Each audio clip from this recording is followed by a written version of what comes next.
Hello friends, welcome back to Surabhi की पाठशाला। आज की इस वीडियो में हम पढ़ने वाले हैं topic what is the impact of government policy changes on business and industry. मतलब जो गवर्नमेंट पॉलिसी चेंज हुआ था दैट इज़ एलपीजी 1991, उसका बिजनेस एंड इंडस्ट्री पर क्या इम्पैक्ट आया था।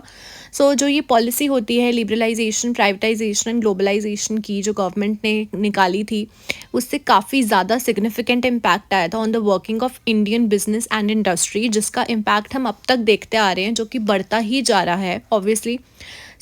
क्या था इसका impact? Increasing competition, more demanding customers, market orientation, rapidly changing technological environment, necessity for change, need for developing human resource, and loss of budgetary support to the public sector. This topic is in business studies, और यहाँ पर ये जो topic है बहुत ही ज़्यादा important है, क्योंकि ये हमारा बेस सेट हुआ था of the changes in the business and industry. So let's start with increasing competition. क्या हुआ? एलपीजी की वजह से बहुत सारे और कॉम्पिटिटर्स, बहुत सारी और एमएनसीज कंपनीज ने हमारी इन्वायरमेंट में, हमारे बिजनेस इन्वायरमेंट में एंट्री कर ली, जिस वजह से कंपटीशन बढ़ गया। Firms are now facing competition not only with the Indian firms but also with the multinational companies. अब तो कितनी ज़्यादा multinational companies all over spread हो गई हैं, specially in the service industry like telecommunication, airlines, banking, insurance etcetera. Next is more demanding customers. जब भी customers को एक से ज़्यादा ऑप्शंस मिलते हैं तो वो काफ़ी डिमांडिंग हो जाते हैं। Today they have become more demanding because increased competition in the market gives the customers more choices. Next is market orientation. Market orientation का मतलब होता है कि मार्केट में क्या पॉलिसीज़, क्या स्ट्रैटेजीज फॉलो करी जाएंगी। तो अर्लियर फर्म्स जो होती थी वो प्रोडक्शन ओरिएंटेड मार्केटिंग ऑपरेशंस करती थी, मतलब प्रोडक्शन कर देती थी लार्ज स्केल में, और कस्टमर्स को उनको खरीदना पड़ता था। कस्टमर्स की क्या नीड्स है, वांट्स है, उनसे उनको कोई मतलब नहीं होता था। But in the present scenario बहुत ज़्यादा शिफ्ट आ चुका है मार्केट ओरिएंटेशन में। कहाँ? जहाँ पर firms have to study and analyse the market first. They have to identify customer की needs and produce goods accordingly. अब ऐसा नहीं होता कि पहले गुड्स की प्रोडक्शन कर दो और फिर कस्टमर्स उसे खरीदें। अब कस्टमर्स को पहले स्टडी करा जाता है, उनकी नीड्स एंड वांट्स को पहले ध्यान में रखा जाता है।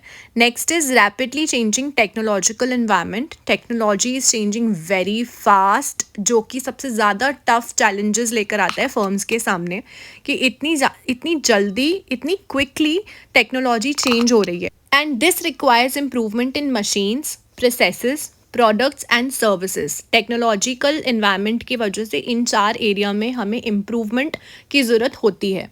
Next is necessity for change. After 1991, the market forces have become turbulent, as a result of which the enterprises have to continuously modify their operations. मतलब आपको चेंज होना ही पड़ेगा। नेसेसिटी फॉर चेंज, अगर आपको मार्केट में सर्वाइव करना है, so you have to come up with the new innovative ideas and new features added in the products and services you are offering. तो मतलब आप अपनी ओल्ड फैशन चीज़ों को नहीं बेच सकते। You need to, because there is a lot of competition in the market, customer have better options to go with. तो इसलिए अगर आपको मार्केट में स्टे करना है, सो आपको इन्वेस्टमेंट करनी पड़ेगी रिसर्च एंड डेवलपमेंट में, और न्यू इनोवेशंस लानी ही पड़ेंगी। Next is need for developing human resource. Higher competence and greater commitment is required in the workforce. जो वर्क फोर्स होता है ना, सबसे इंपॉर्टेंट पार्ट होता है हमारी ऑर्गेनाइजेशन का, किसी भी बिजनेस फर्म का।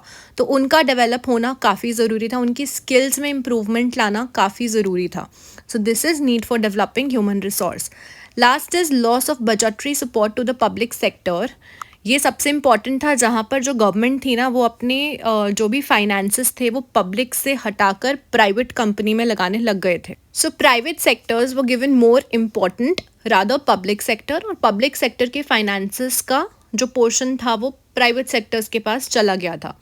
ये था हमारा impact of LPG on business and industry. I hope आपको ये टॉपिक इससे क्लियर हो गया होगा। Thanks for watching the video. Please like this video and subscribe to my channel. Thank you.